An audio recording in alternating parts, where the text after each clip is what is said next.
India India जो गठबंधन है वो तो हमेशा से जीतता आया है।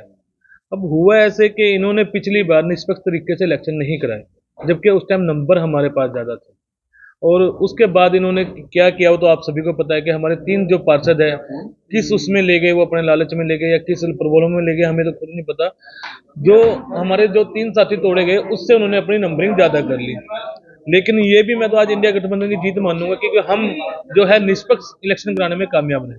नहीं, ये राजनीति जो इन्होंने यहाँ पर की ना, हाउस के अंदर हमारे 36 जो पार्षद थे उन्हें हमसे तोड़ लिया गया, लेकिन ये जनता को हमसे नहीं तोड़ पाएंगे।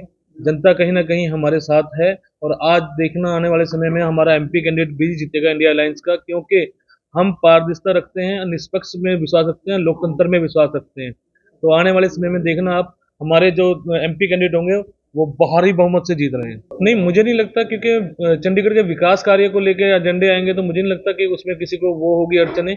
हम चंडीगढ़ का विकास चाहते हैं, चंडीगढ़ को दोबारा नंबर 1 चाहते हैं, सिटी फुटेबल का दर्जा जो है दोबारा हम दिलाना चाहते हैं। उसमें मुझे लगता है कि 37 पार्षद सभी साथ देंगे। आम आदमी पार्टी कह रही है कि हमने फ्री और फेयर तरीके से इलेक्शन करके दिखाया। फ्री और फेयर, फ्री तो हमेशा ही होता है। निष्पक्ष तरीके से चुनाव करने क्योंकि सुप्रीम कोर्ट में मामला गया, इनवैलिडेट हुए वोट्स, उसके बाद ये दोबारा जो प्रक्रिया कराई गई, That was an unfortunate episode. I would not like to comment on it right now.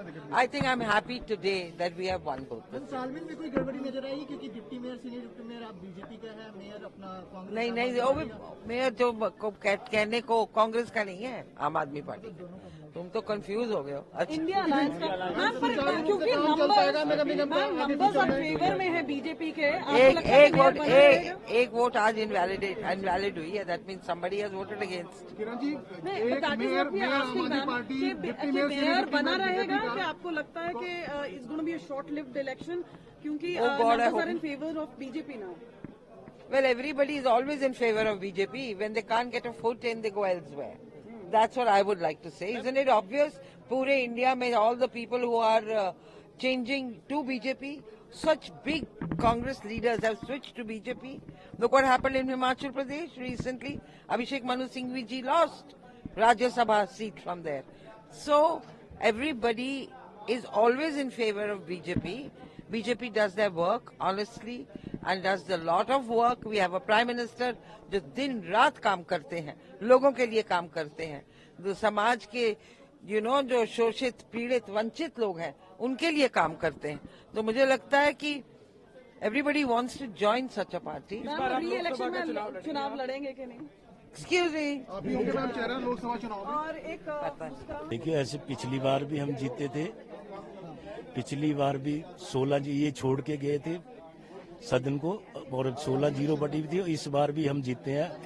19 हमारी सीट वोट पड़ी और 17 डिप्टी मेयर में अपना इंडिया गठबंधन को पड़ी हुई है और सीनियर डिप्टी मेयर में 19 पड़ी बीजेपी के और 16 पड़ी है इंडिया गठबंधन को। आप उसी में देख सकते हो कि उसकी एक वोट उन्होंने खराब की जानबूझ के, और इससे पता चलता है कि उनका आपस में तालमेल कितना, वो कितना ही आपस में नीति और नियत कर सकते हैं।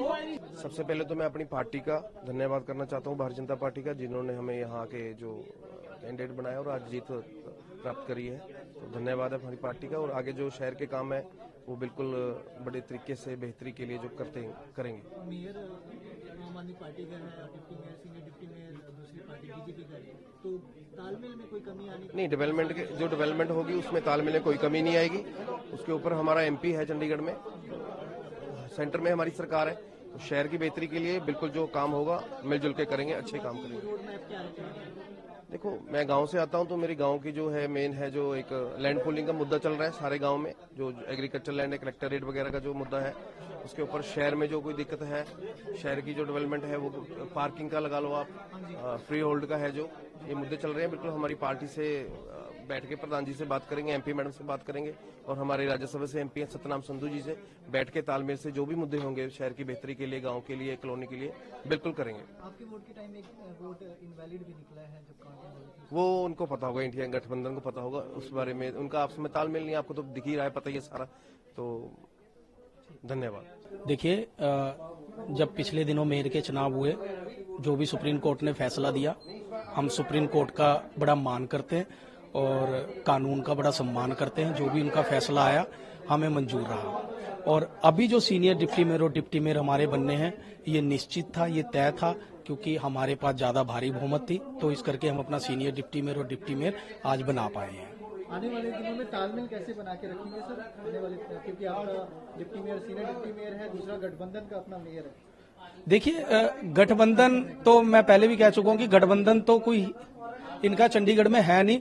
और तालमेल की जहां तक बात है, तो जो मेयर साहब अभी हैं, तो मैं मेयर साहब से यही अपेक्षा कर रखता हूं और यही उम्मीद रखता हूं कि एक अपनी राजनीति को छोड़ के, एक अपने स्वार्थ को छोड़ के, अगर वो चंडीगढ़ के लोगों की जरा सी भी उनको चिंता है, फिक्र है, चंडीगढ़ के लोगों के लिए अगर वो कुछ करना चाहते हैं, तो सीनियर डिप्टी मेयर और डिप्टी मेयर का साथ दें, उनको साथ लेकर शहर के विकास के लिए सोचें, ना कि एक गंदी राजनीति। शहर के विकास के लिए उनको किया गया तो विकास। आम आदमी पार्टी और कांग्रेस लोगों को गुमराह कर रही है। आप देखिए, पंजाब में सबसे बड़ा मुद्दा है भी चंडीगढ़ हमारा है, पंजाब का है। अब इन्होंने चंडीगढ़ छोड़ ही दिया, चंडीगढ़ ही कहता जी हम इसमें दखल नहीं करेंगे, तो फिर उन्होंने तो अपने आप ही कंसीड कर दिया साहब। अच्छा, बीजेपी के पास नंबर है साहब, पर जो कुछ भी है एक सिस्टम के जरिए होना चाहिए साहब। ऐसी आवाज उठे क्यों? मैं समझता हूँ हमारे पास नंबर थे, अगर सही तरीके से हो जाता तो इतना बवंडर की